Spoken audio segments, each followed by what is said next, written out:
Hello friends, कैसे हैं आप सब लोग। चलिए अब हम स्टार्ट करने जा रहे हैं अपनी class number 28 part 1। Class number 28 part 1 में आज हम डिस्कस करेंगे कम्युनिकेशन क्या होता है और कम्युनिकेशन के प्रोसेस के बारे में। जो इसका पार्ट 2 होगा इसी क्लास का क्लास नंबर 28 पार्ट 2 होगा।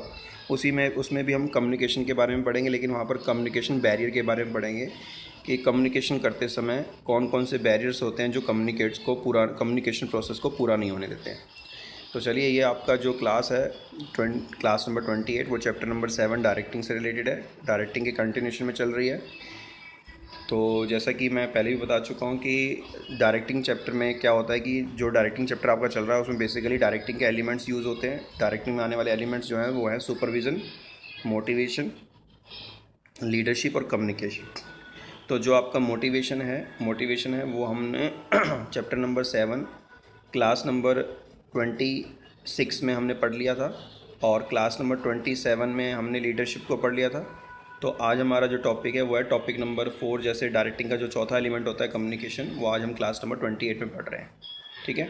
तो कम्युनिकेशन बेसिकली क्या होता है कि जब हमें हमारे पास कोई भी बात कहने के लिए कुछ भी होता है, कोई मैसेज होता है हमारे पास, और हमें वो मैसेज एक या एक से ज़्यादा लोगों तक अपने बात को पहुंचाना होता है, और ये कोशिश करनी होती है कि हम जो बात कहने जा रहे हैं वो सामने वाले को वो बात समझ में आए और हमारा पर्पस जो है उसको समझाने का वो सक्सेसफुल हो जाए।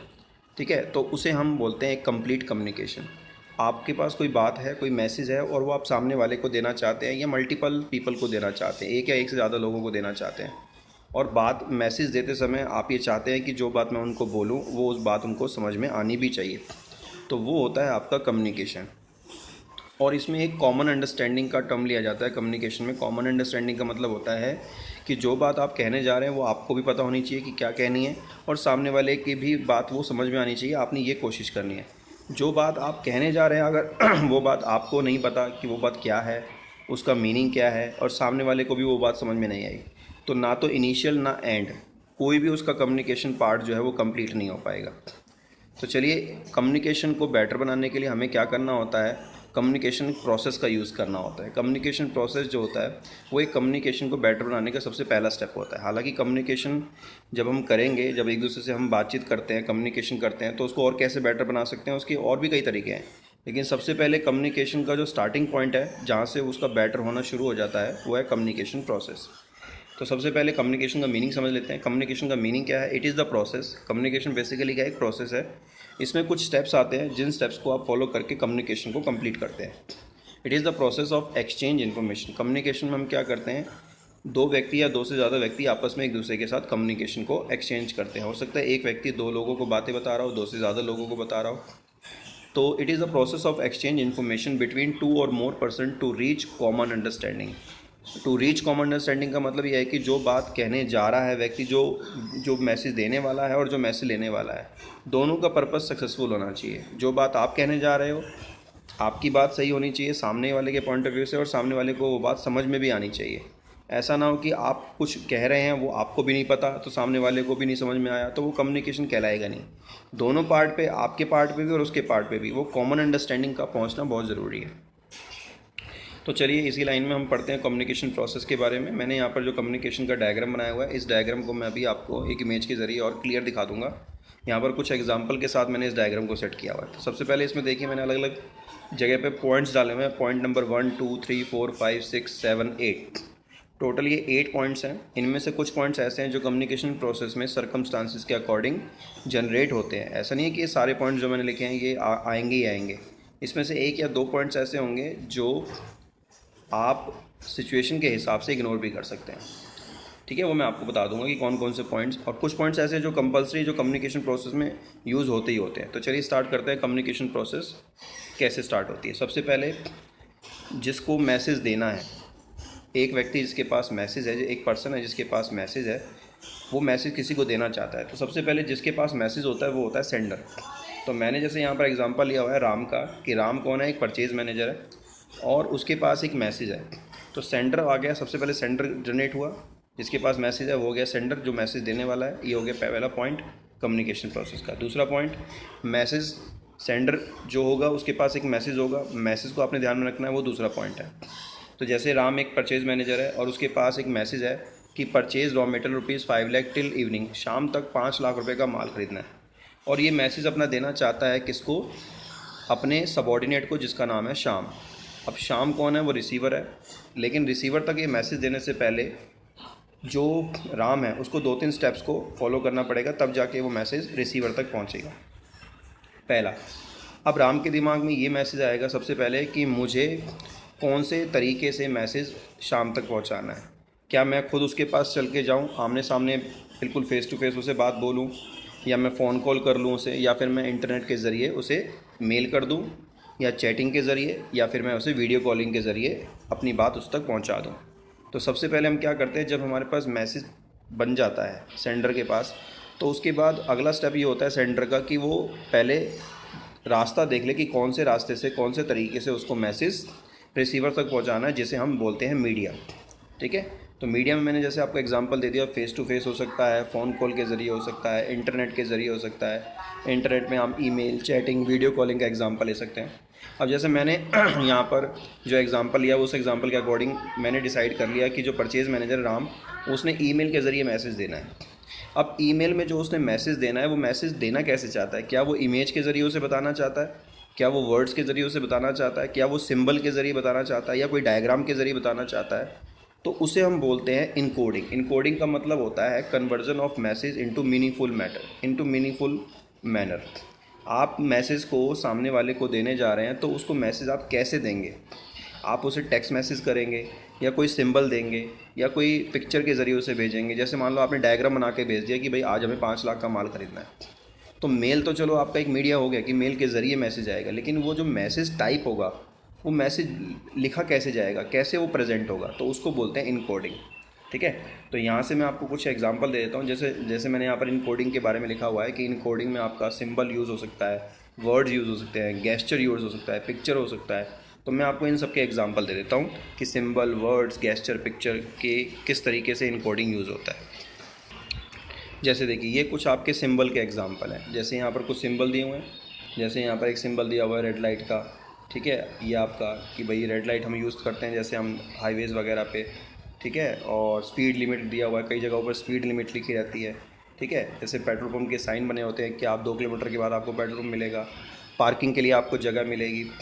ठीक है, और यहाँ पर जैसे स्टॉप लिखा हुआ है कि आपने स्टॉप, यहाँ पर आगे नहीं बढ़ना है। ठीक है, यहाँ पर जैसे आपका और एग्ज़ाम्पल ले सकते हैं, जैसे आपका ये आपका रास्ते से मुड़ने का या जाने का एग्ज़ाम्पल दिया हुआ है। तो ऐसे ही कई एग्ज़ाम्पल दिए हुए हैं जो सिंबल आमतौर पर हम अपने हाईवेज़ पे या अपने स्कूल्स वगैरह में या अपने कभी किसी से बातचीत करते समय या मेल करते समय इन सिंबल्स का हम इस्तेमाल करते हैं। उसके बाद जैसे ये गेस्चर में होता है कि जो बॉडी एक्सप्रेशन होता है, जब हम अपनी बॉडी के ज़रिए किसी सामने वाले को कोई मैसेज दे रहे होते हैं।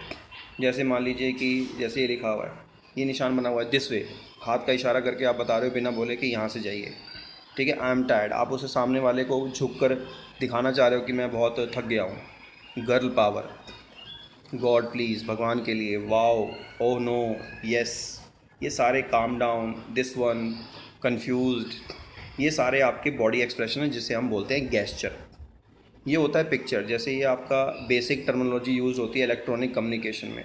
जब हम इलेक्ट्रॉनिकल कम्युनिकेशन का इस्तेमाल करते हैं, जब हमारे जो शिप्स वगैरह जाती हैं, जो एयरप्लेन्स वगैरह होते हैं, जब वो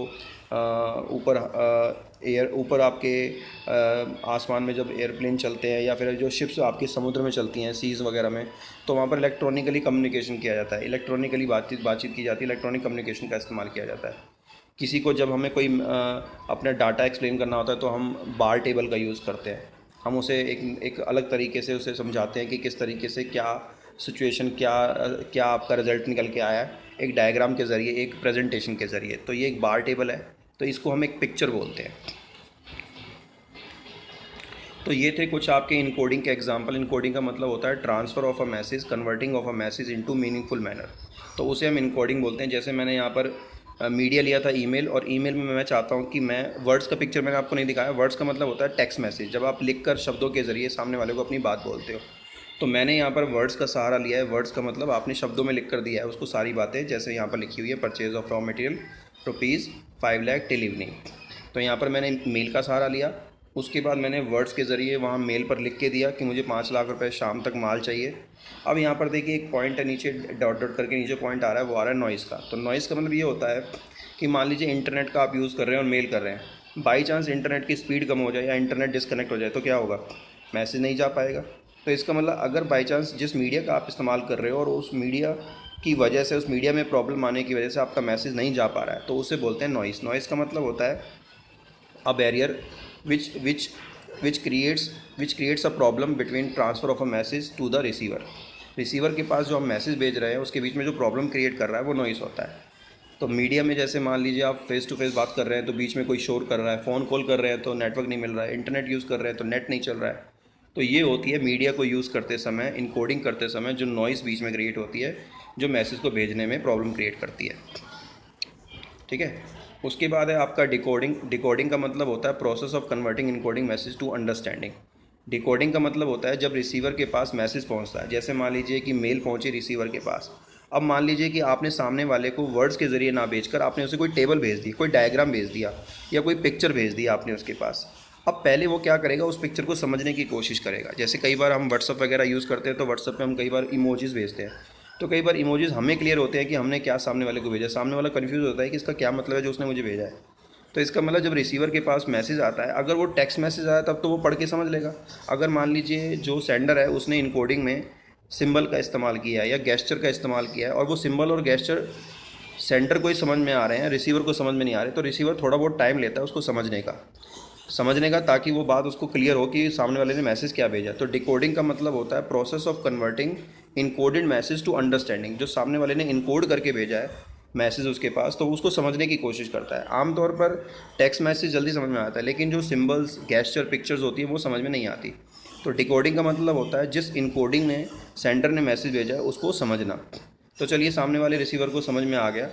तो हमारा थर्ड पॉइंट हो गया मीडिया, फोर्थ पॉइंट हो गया इनकोडिंग, फिफ्थ पॉइंट हो गया डिकोडिंग, छठा पॉइंट हो गया रिसीवर जिसने मैसेज ले लिया है। और रिसीवर क्या करेगा, मैसेज लेने के बाद वो उसका फीडबैक देगा सेंडर को। फीडबैक एक ऐसा एलिमेंट होता है जो हमें ये कन्फर्मेशन देता है कि जो मैसेज सेंडर रिसीवर को देना चाहता है, उसे समझाना चाहता है, वो उसको समझ में आ गया है। और ये इस बात का प्रूफ होता है कि रिसीवर को मैसेज सही तरीके से मिला है या उसको समझ में आया है नहीं आया। अगर फीडबैक पॉजिटिव आता है तो समझ लीजिए कि आपका मैसेज सही ढंग से पहुंच गया है। और अगर फीडबैक नेगेटिव आता है, मान लो सामने वाले को मैसेज समझ में नहीं आया, सामने वाले ने रिप्लाई नहीं दिया या सामने वाले ने बोला कि मुझे समझ में नहीं आया, तो फीडबैक आपको कहीं ना कहीं एक प्रूफ दे देगा कि जो मैसेज आपने डिलीवर किया है वो सही तरीके से पहुंचा है या नहीं पहुंचा। तो ये था आपका एक कम्युनिकेशन प्रोसेस जो मैंने अभी आपको समझाया। मैं एक बार दोबारा उस इमेज पे ले जाऊंगा। तो पहले मैं एक बिल्कुल क्लियर एंड फेयर वे में आपको एक कम्युनिकेशन प्रोसेस का एक बार दोबारा से डायग्राम समझा दूँ। तो सबसे पहले आपके पास मैसेज होगा एक, वो मैसेज हमेशा सेंडर के पास होगा क्योंकि सेंडर ही भेजने वाला होता है मैसेज को। सेंडर क्या करेगा, उसको उस मैसेज को पहले इनकोड करेगा। पहले सेंडर होगा, सेंडर उस मैसेज को तैयार करेगा जो भेजना है, और उस मैसेज को भेजने के लिए वो क्या करेगा, इनकोडिंग का सहारा लेगा। इनकोडिंग का मतलब होता है converting of message into meaningful manner so that the receiver can understand it. तो इनकोडिंग होता है मैसेज को कन्वर्ट करने का इस फॉर्म में कि सामने वाला उसको समझ पाए। तो इसके लिए यहाँ पर इस पिक्चर में मीडिया नहीं है, वो मीडिया इसमें थोड़ा मिसिंग हो गया है। मीडिया भी इसमें एक पहले आएगा, पहले सेंडर नंबर 1 पे आएगा, मैसेज नंबर 2 पे आएगा, जो मीडिया आएगा वो नंबर 3 पे आएगा, इनकोडिंग आपका नंबर 4 पे आएगा। और नॉइस मैंने बता ही दिया था कि नॉइस वो एलिमेंट होता है जो आपके मैसेज को पहुंचने में प्रॉब्लम क्रिएट करता है। उसके बाद आप डिकोडिंग पे आ जाएंगे जब मैसेज तैयार हो जाएगा और सेंडर उस मैसेज को भेज देगा और बीच में मान लीजिए कोई नॉइस नहीं है, इंटरनेट बिल्कुल सही चल रहा है, मेल के ज़रिए आपने टेक्स्ट मैसेज कर दिया और डिकोडिंग वाले पॉइंट पे आके रिसीवर ने डिकोड कर लिया मैसेज को, जो इनकोड किया हुआ था टेक्स्ट मैसेज के जरिए रिसीवर ने उसे डिकोड कर लिया, उसे समझ लिया। डिकोडिंग का मतलब होता है मैसेज को समझना। जैसे ही मैसेज रिसीवर को समझ में आ गया, रिसीवर ने फीडबैक दे दिया सेंडर को कि हाँ भाई मैंने मैसेज पढ़ लिया है और जो आपने कहा है वो काम हो जाएगा। अगर वो ये ऐसा रिप्लाई देता है तो समझ लीजिए कम्युनिकेशन प्रोसेस अपने आप में पूरी हो गई है। अब कम्युनिकेशन प्रोसेस कहाँ पर पूरी नहीं होती, अगर मान लीजिए सेंडर के पार्ट पर नॉइस क्रिएट हो जाए इनकोडिंग करते वक्त तो प्रॉब्लम, डिकोडिंग के टाइम पर रिसीवर को मैसेज समझ में ना आए तो प्रॉब्लम। तो इसीलिए कम्युनिकेशन प्रोसेस में जितने भी एलिमेंट्स दिए हुए हैं, जितने भी स्टेप्स दिए हुए हैं, ये सारे स्टेप्स अपने आप में कंप्लीट होने ज़रूरी हैं, तब जाके आपका एक कम्युनिकेशन प्रोसेस कंप्लीट कहलाता है। तो ये था आपका कम्युनिकेशन प्रोसेस जो हमने समझा। इसमें हमारे ये सारे के सारे जो भी स्टेप्स थे, एक बार आप वीडियो को पॉज करके दोबारा समझ सकते हैं। तो ये थे आपके कम्युनिकेशन प्रोसेस के एलिमेंट्स, एक कम्युनिकेशन प्रोसेस। अब थोड़ा बहुत मैं आपको कम्युनिकेशन के बारे में बता दूं कि हम इस चैप्टर में कम्युनिकेशन क्यों पढ़ रहे हैं। देखिए, कम्युनिकेशन एक हमारा नॉर्मल लाइफ में भी होता है, जनरल लाइफ में अपने इस्तेमाल करते रहते हैं, कम्युनिकेशन करते ही रहते हैं, लेकिन एक ऑर्गेनाइजेशन में कम्युनिकेशन का बहुत इंपॉर्टेंट होता है। कम्युनिकेशन की वजह से कई बार ऑर्गेनाइजेशन बहुत सक्सेसफुल भी हो जाती है और कम्युनिकेशन की वजह से भी कई बार ऑर्गेनाइजेशन अनसक्सेसफुल भी हो जाती है। कई बार ऑर्गेनाइजेशन बंद भी हो जाती है, ऑर्गेनाइजेशन चल नहीं पाती, ऑर्गेनाइजेशन प्रॉब्लम क्रिएट हो जाती है। जैसे फॉर एग्जांपल मान लीजिए कि एक मैनेजर और एक सबॉर्डिनेट है। एक मैनेजर को सबॉर्डिनेट से प्रॉब्लम है, तो मैनेजर अपने सबॉर्डिनेट से बात नहीं कर रहा। सबॉर्डिनेट मैनेजर से बहुत परेशान है, सैलरी की वजह से सैलरी नहीं मिल रही है, तो वो मैनेजर से बात नहीं कर रहा। और दोनों के आपस में एक दूसरे के से बातचीत ना करने की वजह से, कम्युनिकेशन ना करने की वजह से दोनों ने ना एक दूसरे को काम दिया, ना दोनों ने कोई काम पूरा किया, और उस काम के ना होने की वजह से पूरी ऑर्गेनाइजेशन में जो कोऑर्डिनेशन बना हुआ था या एक दूसरे से जो कनेक्टिविटी बनी हुई थी काम की, वो बिगड़ गई। मान लीजिए परचेज़ डिपार्टमेंट के मैनेजर ने अपने सबॉर्डिनेट को माल खरीदने के लिए नहीं बोला क्योंकि वो उससे परेशान था, मैनेजर अपने सबॉर्डिनेट से, और सबॉर्डिनेट मैनेजर से परेशान था क्योंकि वो उसे सैलरी नहीं टाइम पर पहुंचवा रहा था। तो इस वजह से दोनों ने आपस में एक दूसरे से कम्युनिकेट नहीं किया अपनी आपस की प्रॉब्लम की वजह से, और जिसकी वजह से उन्होंने माल को जो ख़रीदना था, ज़रूरी था, वो नहीं खरीद पाए, कम्युनिकेट नहीं कर पाए एक दूसरे से, और जिसकी वजह से प्रोडक्शन नहीं हो पाया। प्रोडक्शन ना होने की वजह से कंपनी को बहुत बड़ा लॉस हो गया।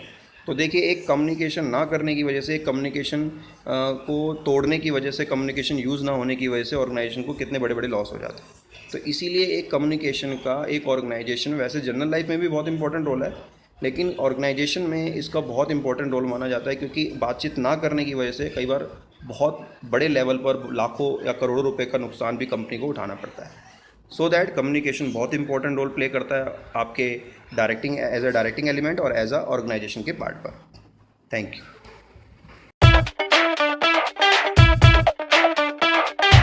Subscribe now and press the bell icon.